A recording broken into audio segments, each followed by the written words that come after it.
every entrepreneurial leader or founder is feeling what you're saying. We all know that it's our responsibility to figure this out, the whole sort of AI roadmap for our respective businesses.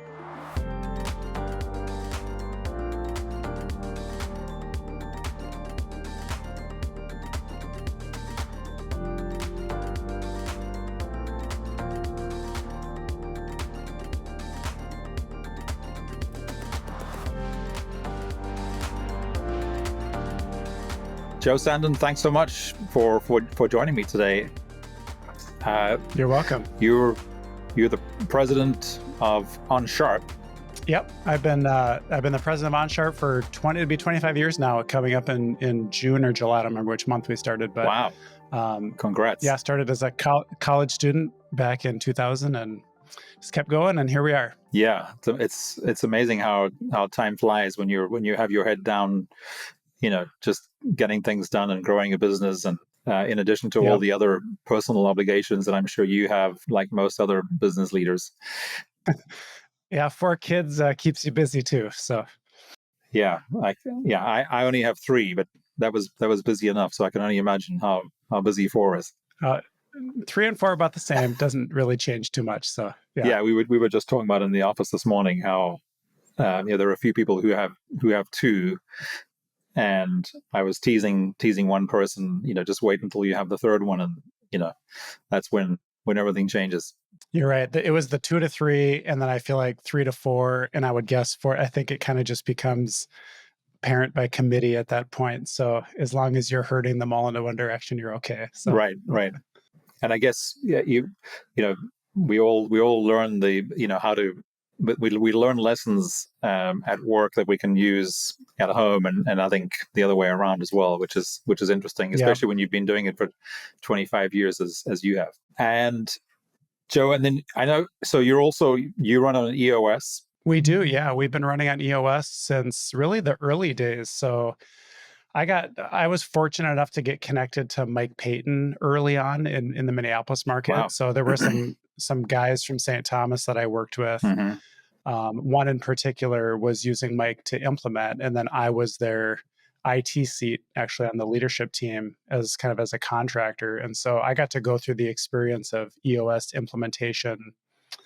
This is probably 2010. So wow. I think EOS started in 08 or 09. So yeah, I've been around EOS for a long time. Yeah, that's awesome. And I'm guessing it's been a great help.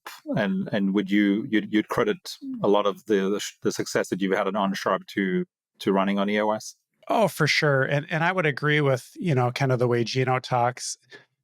Whether it's EOS or another system, you just need to have a system in your business that you run on. And EOS was that system for us. But just having all those components, data, people, process, all the different pieces of traction, it gives you a really nice model to know all the pieces that you need to have figured out and to feel good that you've got your bases covered. So it's been good for us, taken a long time. We're not perfect at it. Even after 15, 20 years of running on it, we still are working, hard to get it all the way through the business. I think the hard thing for us was just going from like leadership team doing EOS to getting it ingrained in the whole company. That's another feat in itself, but we're still pushing and making progress even today. So yeah. And the reason I raised that also is because one of the themes we've seen on the show over and over again is how connected process is to the stuff that both you do and that we do from a technology implementation perspective. And this is something we can dig into a little bit. I'd love to get your perspective, because what we see when we're implementing technology, if the processes aren't clear, that the client doesn't have the processes clear of what it is that they're trying to help, have the technology help them be better or faster or more efficient at, the technology is not going to help, right? And you mentioned, Mike Payton, who literally wrote the book, right? Process. And yeah, we've been running on EOS since 2014, and we were invited to one of the first EOS events in in Minneapolis by our bank, which is Bridgewater Bank, in 2014, and we've been using EOS since. And of course, you might know this, but Mike Payton is actually the implementer for Bridgewater Bank too. So, Okay. Yep. and I've actually seen Mike's kids grow up, like literally across the street from me, for the last 13 years, which has been, another cool That's thing. pretty cool. Yeah. Yeah. So let's maybe dig in there. So when you're implementing technology, and I want to get into your custom portals, which seems to be a big part of what you're doing now at OnSharp. But let's just leave the type of technology out of it for now, because I know you've also done, HubSpot implementations like we do. How does what part does process play when you're implementing technology, and what are the differences between a successful technology implementation as it relates to process? Yeah. So, I mean, you make a good point right off the bat. I think if a business doesn't know what it's doing or how it operates, it's really hard to be successful with tools and software. It's almost like the same analogy when you say garbage in, garbage out from a content perspective. It's going to be the same way on the process side. So, I think the way I see it is a lot of businesses, they want to start getting into process and be really, really complicated and detailed at the beginning. And I think you just start simple. So just like EOS, come up with your top 5 to 7, 7 to 10 processes and just document them very simply and make sure that everyone's following like the high level basics first.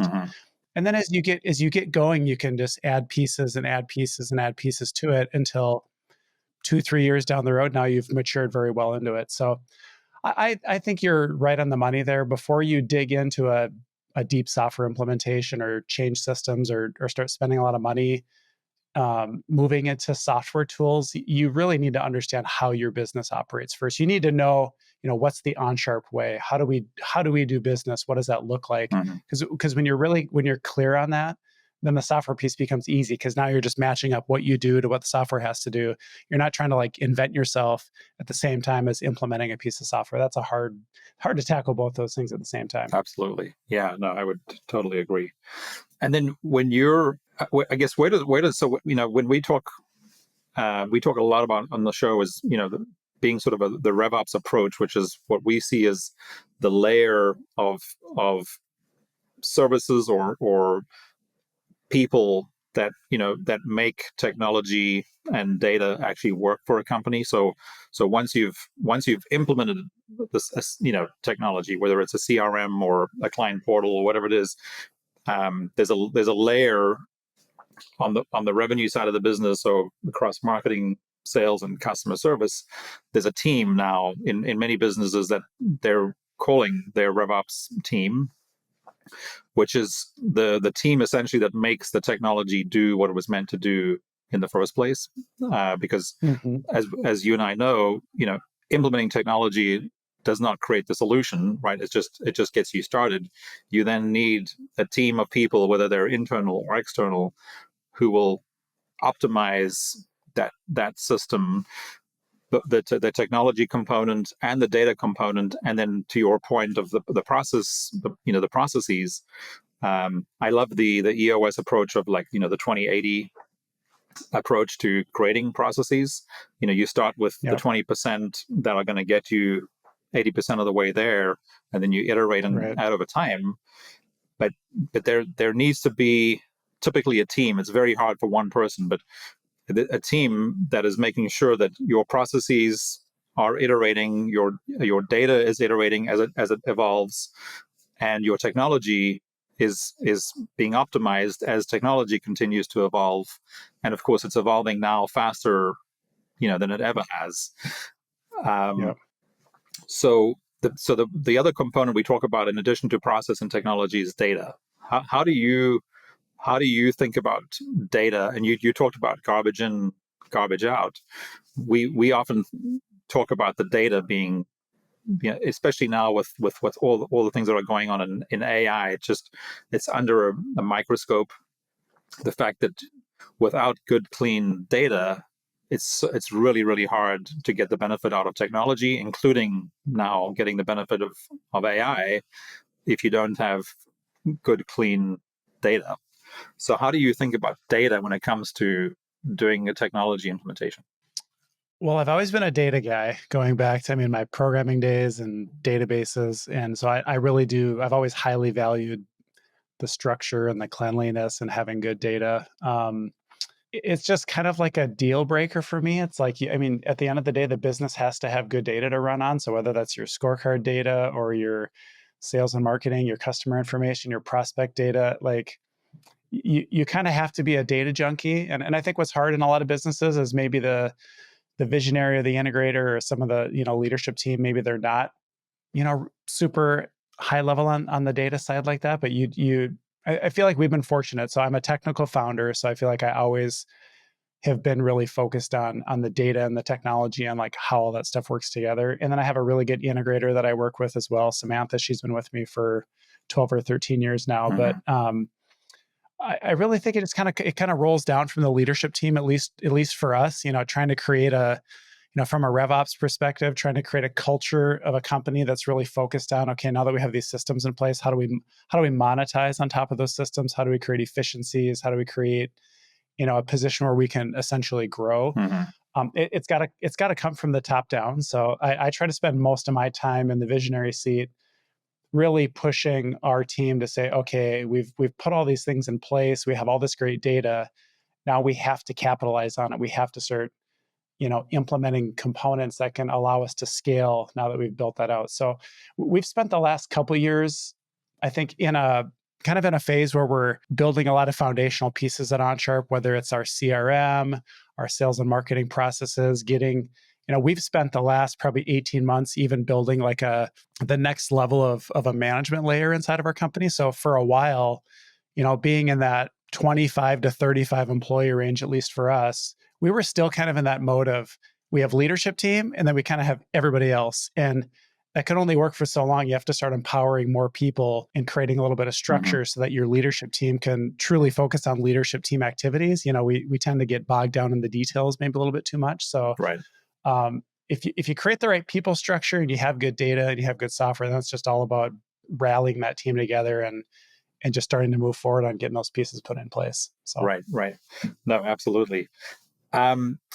So okay, so now that we've covered well, I guess the one thing we haven't talked about, but you know, every time I speak to a leader and we talk about the four components of a successful, and increasingly efficient sort of RevOps component to your business, and even if you don't call it RevOps, it's knowing that there is somebody who is taking care of optimizing your marketing, sales, and customer service, right?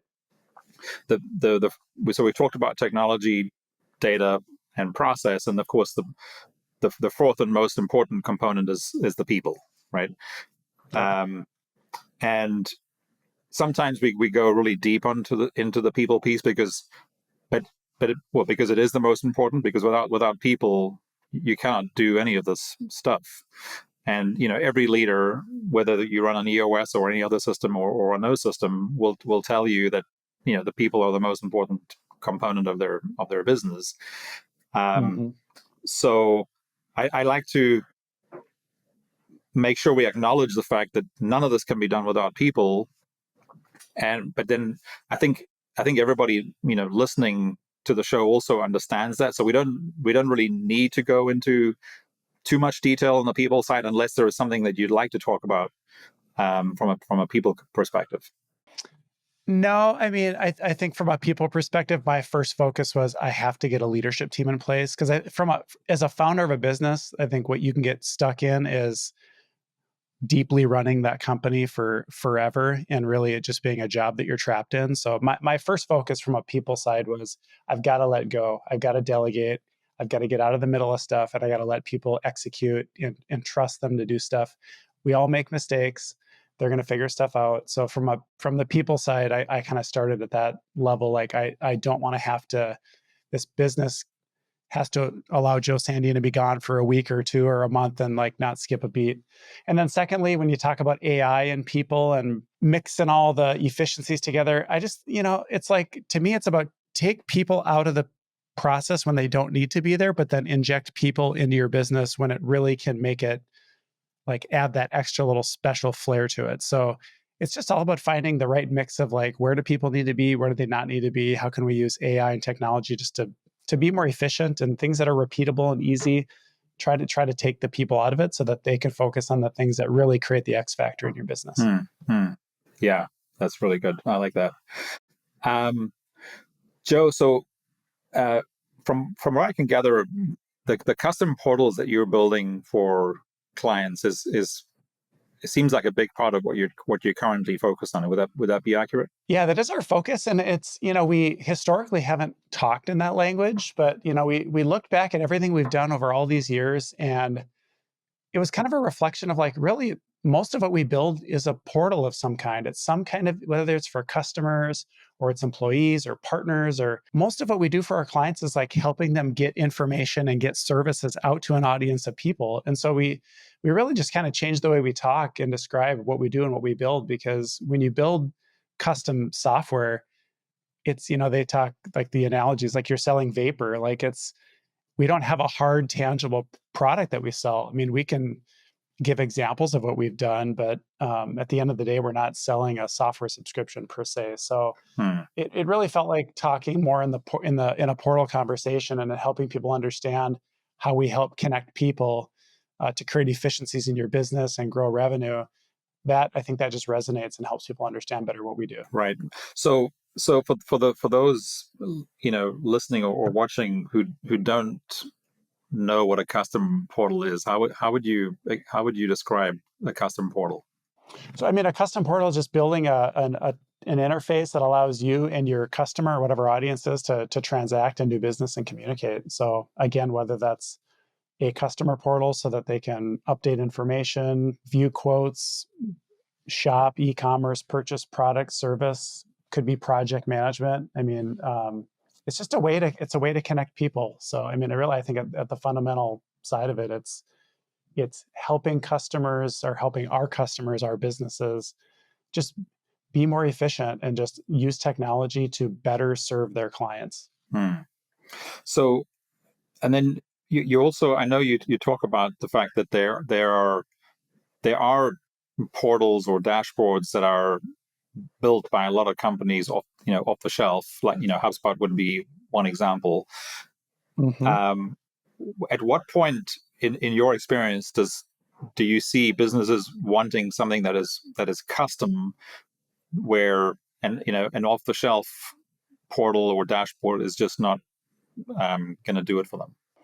Yeah, most of our clients, they have their internal systems. They have a CRM, they have accounting software, they have all these different like foundational pieces that they run the business on. And then it always seems like these systems, try to have maybe a portal piece that can do some of that exposing information to the customer, to the partner, whoever the audience is, but they don't. That's not their focus. They're trying to be the internal tool. So a lot of times it's about, finding, the off the shelf stuff might be hard because it doesn't integrate all the systems that they want to integrate together. Maybe it can do a couple of them, but then it doesn't integrate with a few others that they use. So a lot of what we're doing is connecting the dots. We're using APIs to bring, again, it's all about the data. You've got your data in all these places, and maybe it's kind of fine where it exists and it works well there, but like you need to bring it all into one place to really give the customer the full experience that they're looking for. Mm-hmm. I mean, I've been in situations too as a consumer where it's like, oh, to do one thing, I got to jump over into this login, and to do something else with that business, I got to jump over here. So it's all about creating a more seamless experience for the customer. And that's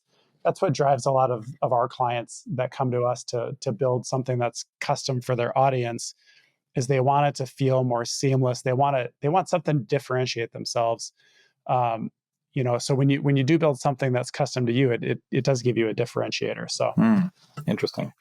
And are there certain industries for which custom portals, from your perspective, are a better fit, or is it more based on company size? So what are the factors? So for those listening who might be who might be intrigued by the idea of having a custom portal, what are the things, the criteria that they should consider if they're, if it might be of something of interest to them to consider? Well, I always think the biggest criteria is, are you creating value? Are you gaining efficiency internally? So whether you have 100 customers total, or whatever industry you're in, or you have 1 million customers, if you look at your internal processes and you can say, wow, we're spending way too much time, maybe it's on the phone or like doing things in an inefficient way with that audience, or there's things that they're asking for that we just can't give them because our technology doesn't allow us to, then I think you're a good candidate for looking at something more custom. I mean, it's about efficiency. Like I'm really big on measuring the tangible effectiveness of implementing something. So you might be able to look at it and say, oh, that would be kind of nice and cool and great and all, but it wouldn't really change much. It wouldn't really save us much money, or wouldn't really help us gain more revenue. Then I'd say maybe you shouldn't be worrying about it. Maybe you have bigger fish to fry in your business right now. So I think you just have to sit down as a business and say, do we feel like we have areas where we can become more efficient internally, reduce costs, or do we think that by implementing something we could help grow to the next level, increase our revenue? To me, those are always the two biggest drivers of a decision like that. Okay. And then industry doesn't really come into play. I mean, we have industries we focus on. We do a lot in manufacturing. We do a lot in agriculture. We've done banking and finance work, medical. I mean, I don't think industry matters, because there's people in every industry, right? I mean, you're interacting with people no matter what industry you're in for the most part. So there's always room for improvement. Right. If you are interacting with your customer, then there's always an opportunity for a portal to help you either be more efficient or grow revenue through that portal. And then from your clients, like if you look at your clients, like is there a certain size that the client is where this becomes more likely that they would consider? In other words, are they a business of 250 people or 500 people or 1,000 people or 100 people? Because at what point do business leaders or company leaders start considering a custom option versus something that's off the shelf, I guess maybe is the way to think about it. Yeah, so I think when you're smaller, maybe under 500 employees, it's maybe a little tougher to justify putting a lot of development effort into a custom portal. So you might look for something more off the shelf. Mm-hmm. And then on the flip side, we do have some clients that are, we have some publicly traded companies we've worked with that have millions of customers, and we're building custom interfaces. Again, they're really trying to have something that's their X factor that nobody else has from an experience perspective. Mm-hmm. I would say most of our client range falls probably between 500 and 2,000 employees. Okay. In terms of their company size, but most of them have a big enough audience that they're serving, that they have enough of an internal team that has to serve that audience, that there's a lot of efficiency to gain internally by allowing those people to be more efficient, mm-hmm. and then revenue opportunity to increase revenues with that customer base and cross-sell different products or services and those kind of things. Just capitalize on existing client opportunity versus prospecting and finding new customers. So. Mm-hmm, mm-hmm. And I'm really intrigued by this. So in what percentage of situations where you're building a custom portal for a client of yours, are you integrating or pulling data from both the front end of the business, so the CRM, as well as the back end, whether it's an ERP or a financial system? Are those two always involved, or not necessarily? Most of the time. Okay. Yeah. I mean, if you're really building a full-fledged portal that does multiple things, we're typically pulling from multiple systems in that business and connecting data together. Okay. So and does that custom portal in that case, does that become the single source of truth for that business then? No, not typically. I mean, we're not typically changing their source of truth. So we're not changing the truth in the accounting system, the truth in the CRM or the ERP. We're typically creating a layer to the outside that empowers them to transact and communicate and interact with those customers in a way that they just weren't able to do before, and then make it be efficient. I mean, so many businesses might create a portal, for example, but it has zero connectivity or very little connectivity back into the internal system. So then they have all this extra overhead of trying to synchronize data manually, or people have to make manual entry. And so when we do these projects, our goal is, and this is where we're kind of the data junkies and with our technical background, I always say there's no, we've seen every ugly database you could ever imagine. Like there's no system we can't find a way to talk back and forth to it. And we've just had a lot of experience having to work with old systems, new systems, and everything in between. Okay, no, that's really helpful. So for, let's just say, so businesses that are under 500 employees who are more likely still to be using an off-the-shelf solution, and knowing that we can, and a lot of people listening will be familiar with HubSpot. Which of the HubSpot hubs would be the most likely one that you would use to use as an off the shelf portal? Or is it the whole HubSpot product, or would it be Service Hub, or is it Ops Hub, or is it something, or is it just the CRM? Yeah, I feel like you're leading me into what I want you to ask. Oh, okay, good.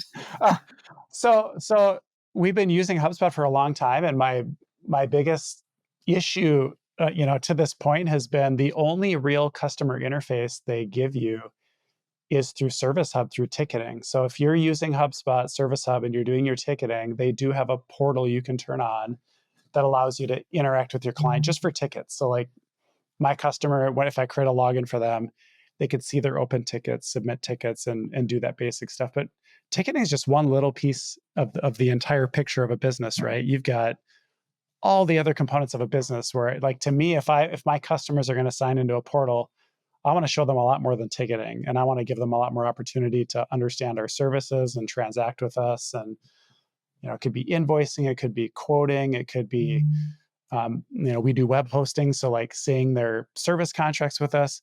So we've actually been building a new product that we call Core that integrates directly with HubSpot. So we're building a portal that we feel is much more in line with what a HubSpot company would want to give to their customers. So it'll do ticketing just like the HubSpot ticketing portal does, but we're also building Core to expose a lot of other HubSpot components out to the customer so that they have a more holistic experience. Okay. And then it's seamless. They just have to connect up their HubSpot account and configure how they want it to work, and then everything just is locked and loaded and ready to go. All the data synchronizes, all the components are enabled, and it's it'll be a pretty fun product for us to push forward with. So cool. And what is the timing on that? We are really probably within 30 to 45 days of getting a first kind of a beta version out there. We've got a small group of customers we're going to pilot with just to get some initial feedback and make sure we're on the right track. But very, very soon here. So we actually have a separate website called coreportal.io. Mm-hmm. So we're still looking, obviously, for more businesses too that might want to be in that pilot program. So I invite people to check it out. Yeah, and again, so for your new exciting core product that's coming out here soon, what would you say does that bring your custom? And I'm starting to think already. It sounds a lot like a customer portal versus a custom portal, right? Or it's a custom customer portal. Correct. Is that bringing that down to maybe businesses that are under 500 employees? Exactly. So there's a lot of companies that use HubSpot that are smaller that want great portal functionality. They just can't afford to build it themselves, and they want it simple. There's a lot of tools out there that, I, as a technical person, there are some tools out there that can allow you to build a portal and that you could connect up your HubSpot account, but you got to spend, months of work, and you have to have technical background to build the thing out. Our goal is to just create something that I can sign up for and have up and running in 10 minutes. So that's one of the big benefits of our core product, is just simple and easy, and just helping you get to market fast with something. Really interesting. Yeah, no, I'll definitely check that out, and I'm sure a lot of people who are going to be listening or watching this episode are going to be checking it out too. So then let's maybe take a half step back to what are the main reasons that businesses reach out to you or introduce to you to, and then eventually start working with you. What are the big business problems that they're trying to solve? It's something with sharing data with an audience. I mean, it's normally, hey, I want to build an app that allows me to do this or that with my customer, or I want to build a web portal. That's where I was kind of reflecting earlier when we look back at all the work we've done over 20 years. A lot of what we do is we just help people connect through technology. And so most of the new businesses, or even our existing clients that come to us, they just have another, it's there's always people in the middle of the problem. It's always, we need a better way to share or transact with a certain audience. Again, whether that's like in agriculture, a lot of times we build portals where there's an implement, and they've got dealers and they want to be able to communicate better with the dealers and deal with warranty issues that dealers are reporting. And so it's always it's always a matter of transacting information back and forth with an audience. And how do we do that efficiently and just make it so that a lot of companies are trying to figure out, how do we not have to hire another 10 people in our support team? How can we stick with the team that we have and just be more efficient so that we can continue to scale with the team that we have in place? Mm-hmm. Which of course, leads everyone who's hearing you say that think about, how is AI going to impact all this, right? So, and I'm guessing you're going to be building, or at least have the ability to build AI into your new core platform. Yeah, we, in our first iteration, we're not really tackling AI quite yet. It's very tough as a founder and an entrepreneur who's used to getting their hands dirty. It is very hard to kind of sit back and let the process play itself out, because, if I had my way, I'd work 24 hours a day and I'd be the old fashioned Joe Sandin and crank something out as fast as I could. But we need to get to market kind of with our initial MVP, prove that we have product market fit, and then we'll take time to understand, okay, how does AI play into this properly? In my time looking at AI, there's a lot of great stuff out there. There's a lot of hype. You got to kind of like sift your way through it and understand, okay, what's really going to move the needle? What's going to really stay for the long term here? Mm-hmm. My wife, for example, runs an estate planning law firm in Fargo, and she's been doing that for a long time. And I help her a lot with technology. I'm doing some AI stuff with her right now to help her understand, okay, how can you be more efficient in the whole legal process and mm-hmm. and use AI to be. I mean, there's so many great implementations of AI. I just want to be careful about how we integrate it into the product. You can spend a lot of time in software development going down some track that doesn't prove to be a very good feature, or nobody really adopts it. So, I want to be a good steward of our time and make sure that we get something out to market first, and then listen to what our audience and what our customers are asking for before we just jump on the AI ship and start shipping a bunch of stuff nobody really ends up using. So right. So you're building, and heading towards the beta for core, without, so you don't feel like there's demand from the ideal client or customer who will be using core, that they don't currently have a need for AI, but it's something that you might or could add over time. Well, I think there's some obvious need, like with chatbots, and there's some pieces. So the nice thing with our product being something that integrates with HubSpot, through the HubSpot API, there's a lot of AI components that we can kind of like flow through and carry into the portal experience. So again, chat would be a great example. Mm-hmm. So there will be pieces that we will quickly put in there that are kind of, I think, proven at this point. But I think there's still more to learn in terms of, what the customer asks for once they start using it. And I'm really trying hard to stay MVP with the initial rollout, which is tough to do. Yes, it is. I mean, I think it's important. It is tough. I mean, I think every entrepreneurial leader or founder, is feeling what you're saying. That we all know that it's our responsibility to figure this out. The whole sort of AI roadmap for our respective businesses.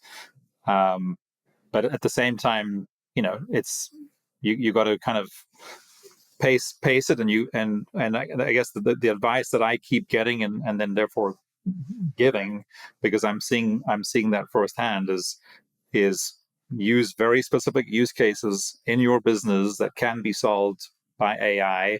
Start there, and then just, it's kind of like what we were talking about earlier about the 2080 process from EOS is, again, just start with those specific use cases that make up probably less than 20% of what AI will eventually impact. But start there, and you will learn, as you go.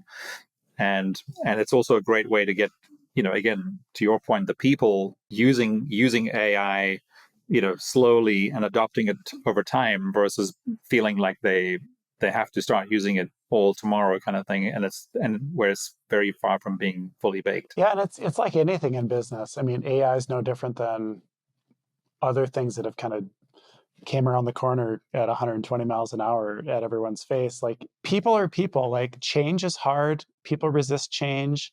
I think in a business, when you got a bunch of employees, like, you got to be careful not to like flip the table upside down and rock the boat too much. So, I mean, you got to be deliberate about, okay, let's take this one piece at a time. I think a lot of people right now are just like worried about falling behind with AI. And I understand that. I mean, I work pretty hard and my team works pretty hard to like research and stay on top of things. But at the end of the day, like, business is business, and proven things will always be the proven things that you got to have done right in the company. So don't freak out. Just kind of take on one piece at a time. As long as you're making progress, as long as you're putting one foot in front of the other, you're going to get there. So, I mean, if you move too fast, you might make a bunch of mistakes, and then you got to take 10 steps backwards and unwind a bunch of stuff. I mean, that's probably more painful than just moving a little more methodically from the beginning. So, Right. So you mentioned something there, which we've seen a huge increase in demand in our technology implementations over the last year, and that is and part of it is, it's maybe somewhat impacted by AI, but I think it's really more impacted by, as the HubSpot product has become that so much more robust, and there are so many larger companies now using HubSpot as their CRM or as their customer platform. The companies that we're working with and have been working with over the last year specifically, that are sort of 500 employees plus, the need for change management has just skyrocketed. Where so when you're doing an implementation for a company that's 100 people or less, there still has to be change management and training to maximize adoption of whatever the technologies that you're implementing. But as we've felt this, and you obviously work with a lot of larger companies as well, the need for change management as part of the implementation has become so much more obvious to us. Have you noticed that same trend? Oh, for sure. I mean, and we've always been big proponents of, like, when we do whether we build a website or a portal or any technology project, like including training components into that, and including, like, I mean, even think about process. Like, a lot of businesses like to jump in and build something new, and then they forget to go back and update their process documentation, and they forget to train people on how to do it. Like, you can't skip those steps. So whenever you're implementing you're implementing HubSpot, or you're adding a new hub, or you're adding a portal, you have to stop and say, okay, how is this changing the way we operate, and who needs to understand how to do this? And we got to make sure that everyone moves along and is consistent together. Because if you're not good at that, then what ends up happening is the customer experience becomes kind of like sporadic. Like, I think the worst thing in a company is, like, if 10 different customers interacted with you and they would all explain they got a different experience. Like, that's not good. Like, you need to maintain consistency. So you've got a budget for the training side, the process documentation, updating, like making sure that your business, is ready to actually move forward with this new tool. Right. And then, do you or any of your clients use any specific change management framework or process? I'm not totally aware of that, so I'm not great to answer that question. No. We have some pretty simple, like, as far as our like EOS process documentation. my integrator kind of handles all that. I think we just use a very simple documentation structure for that, like a wiki or something like that. Right. I'm not great to answer that question, to be Yeah. honest. I don't Well, know and I was how we thinking also solve that. more like, so if, even if you don't, like, do you have, like, do any of your clients, so the larger, you know, companies that you work with, do they have internal change management folks who are making sure that, whatever you're implementing is successful? Yeah, for sure. For sure, our larger clients do, whether it's a product manager or somebody that's going to work with the team to make sure that the audience that they're building a portal for is going to understand how to use it, and then understanding how like internal customer service teams and representatives are going to understand how to use those tools as well. So yeah, that would be for sure on the larger companies. I think, with smaller businesses, it's a little tougher because you probably don't have as much budget to allocate, permanent resources to those kind of Yeah. things. So Yeah. those end up kind of falling on other people's plates to coordinate a little more loosely together. Right. Yeah. Yeah. We started using, again, about a year ago, the framework from a company called ProSci, Okay. PROSCI. So they're one of the leading, change management companies out there, who've created a framework that they call ADKAR, ADKAR. And again, I'm just seeing so much demand for that kind of sort of next level change management. So we have one person on our team that's their full-time role, and she's she's certified by ProSci in change management, and is working on all the sort of more complex implementations, and then sort of ongoing clients that we work with to make sure that their systems are continuously optimized. And that is, I think we'll be doubling down on that, because I think change, to your point, the changes that we saw 25 years ago, and then again, 15 years ago, and what we're seeing now, there's a lot of things are the same, but also there's a few things that are different, and one of those is the velocity of the change. So the whiplash for a lot of our teams, when I say our team, so the team, our own teams or our clients' teams, the whiplash is a lot greater, I think, now than it was, in the 2000s, and then the 2010s. There was, technology's just been, the velocity of how it's evolving is increasing, right? Everything moves way quicker because information moves way quicker in today's world than it did, 30 years ago. So expectations are much higher. Right. Which is why I really believe change management is because, if you it doesn't matter who you speak to, who's, running a SaaS business or professional services firms like ourselves that are implementing technology, adoption is the key metric, because if the technology, whatever the technology is not adopted by the company who made the investment in that technology, then it'll be a failed, investment. So, and then so the question comes back to, well, then what leads to adoption? And ultimately it comes, what we've boiled it down to is that there are multiple components, but the most critical one is the change management piece. So we just have to make sure that we and our clients are incorporating, to your earlier point, where, it doesn't matter. Smaller businesses now are going to start thinking about, how do we make sure we invest in change management. Also, just a side note, you talked about your wife's law business. Have you checked out Harvey.ai? It sounds familiar, but I can't remember. What exactly does it do? Yeah, well, check it out. It's domain specific AI for law firms and professional services providers. And it is, I think, targeted at Fortune 500, but I'm pretty sure they'll be coming downstream fairly soon. And then, anyway, I just thought it was worth mentioning, because I think every category of professional services, whether it's law firms or accounting firms, law firms probably more so, are going to be the ones that make the the investment, I think are going to benefit a lot from what's happening in AI.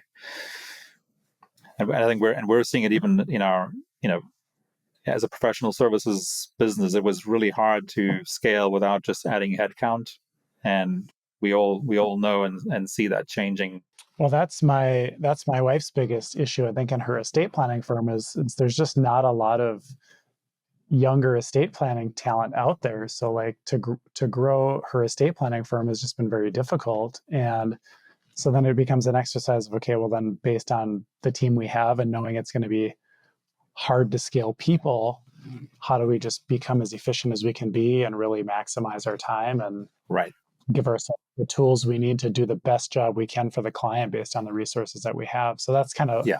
it's been a fun, it's always fun to work with your significant other, obviously, in a work setting. So I've enjoyed that, but just kind of helping dig in. And so whether it's AI, and I've been playing around with some low code, no code tools, I've been, it's been fun for me. So, I mean, I grew up in the early 2000s as a founder. And so kind of right as I feel like things were kind of starting to get more sophisticated in the early 2000s and kind of maturing out of those early days of the internet. And now it's to a whole new level. And I haven't, gotten my hands super dirty with code for a long time. So it's interesting to go back into some of these technologies and actually see how much you can accomplish without having to write code. I mean, so many of these things I look at and I'm like, wow, how many thousands of lines of code would I have had to write in the old days to accomplish that? And now it might be done in 10 lines of code, or it's just provided as a SaaS service for $10 a month. It's just crazy to me. Yeah. So. Yeah. But I think, again, having your ground knowledge of knowing code makes it so much easier to use the low code, no code tools, right? Well, yeah. And just, I think a lot of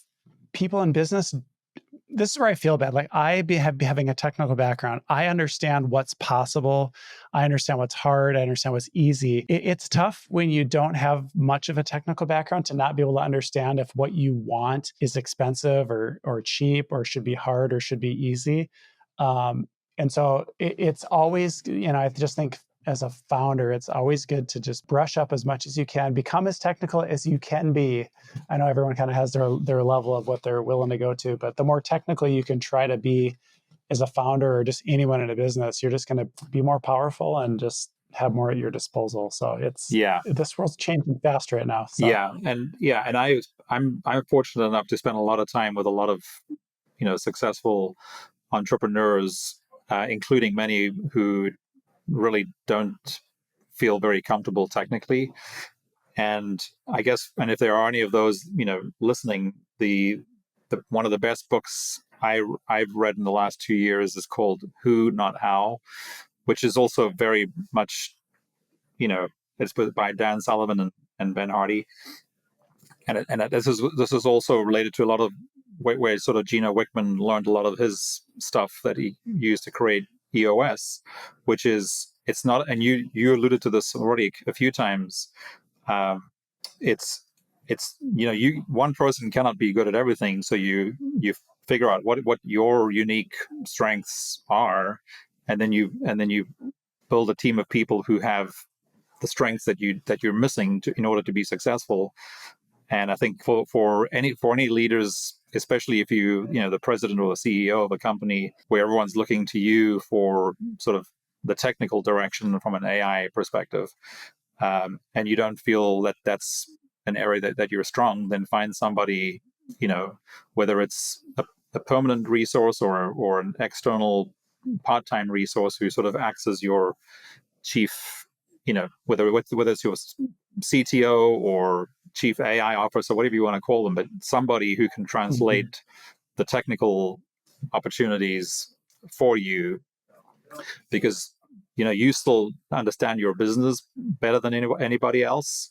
You just need to make sure you have that, what we call your who, in this case, that sort of technical partner who can translate the human and business part from the technology part and still make it happen, even if you don't have the technical background and strength. Yeah, you're right. It's hard to do it all. I mean, we all have our unique thing that we're best at, and one of the best things you can do is just surround yourself with good people that complement the skills that you maybe don't have or the things you're not great at, and then that's how you build a good business. I mean, absolutely.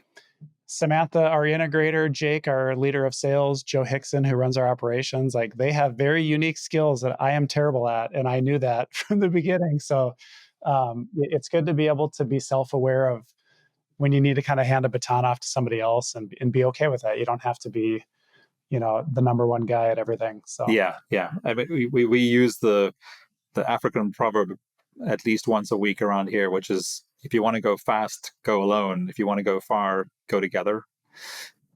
that's a good, I like that. Yeah. And I think it's most useful for entrepreneurs like us, because we have to remind ourselves that, if we just go, there's only so far we can go on our own.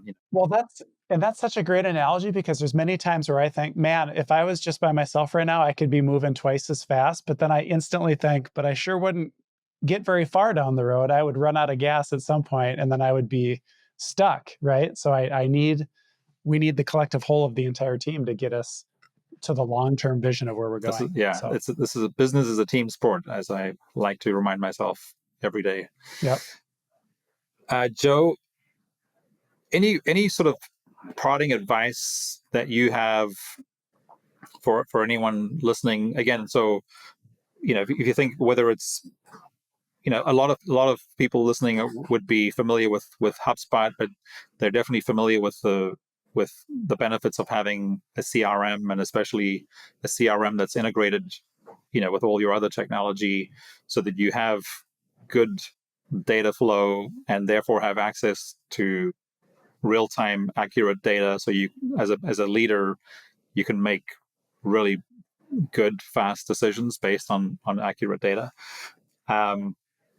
What advice would you leave our audience with? Not totally in line with that, but I think the advice that I like to give the most is, like, I look back at my journey. It's been 25 years. And I still feel like a startup. Like, I get up in the morning and I still feel like we just started this business yesterday. So my advice to people, just be patient with yourself. I think there's so much pressure on social media and just general in today's world that you have to go from like 0 to hero in like 6 months. And I just don't believe that. Like, no. Yeah. Might you get lucky and that turns out to be your destiny? Maybe. But like, slow and steady wins the race. There's nothing wrong with, I spent the first 13 years of OnSharp just trying to get to the $1 million in revenue mark. So I just think people, like founders, be patient with yourself, get a mentor. Like, don't try to go alone and make every decision on your own. Like, try to cut down on the mistakes. Like, I love to mentor people as best I can. I'm not an expert at everything, but I do my best to share the mistakes I've made so other people don't have to make them. But get a mentor, be patient. And as long as you're putting one foot in front of the other and you're making progress, you'll get there. Don't feel like you've got to follow suit with all this pressure to build the next great $1 billion company in 2 years or whatever it is. A lot of great businesses are built slow and steady. Yeah. I think that's really good advice. I think for a lot of people at any level of business or organization, the sooner you stop comparing yourself to others, the happier you'll be, kind of thing, right? It's very good. Yeah, just be the next best version of you from last week. Just use yourself as your comparison. That's exactly. And Joe, what about book recommendations? Do you have any books that you really like, maybe that you've read recently, or books that you tend to read maybe more than once? Well, I read Traction like every year just to continue to refresh on all the little details. So that's an obvious one. I just read the SaaS Playbook. We're trying to become more of a product-based company over time. So I did just read through that. And then there was another one. I'm blanking on it, but I'm really trying to figure out, I've spent a lot of time in the service-based business, hunting and killing and kind of living in the consulting world. And I'm really excited to kind of move us more towards SaaS and software and building recurring revenue. So that's kind of where my focus is right now, is like understanding how to do that. What are the right metrics to follow, learning from others, mistakes they've made, successes they've had, and that kind of stuff. Yeah. So. Very cool. Yeah, no, I look forward to following that journey as you do that, because I know you're not the only leader of a professional services firm who would love to have a product based business. Yep. So And it's tough. It's getting tougher because with all the advancements in AI and development tools, more people can jump into the mix way easier. I mean, the barrier to entry is very small. It's really getting tiny at this point. So sure, it's going to be challenging. I think that's where great ideas and great execution is going to come into play. yeah, absolutely, yeah. Again, this, like you were saying, just no matter how low the barrier to entry is, you still got to do the hard work, and again, it's all about progress, right? Not perfection. Yep. So I think that's really good advice. Joe, well, thanks so much for joining me today. It was really, really good to connect, and I look forward to following your success from here on out for the next 25 years. I really appreciate it. Thanks for having me on.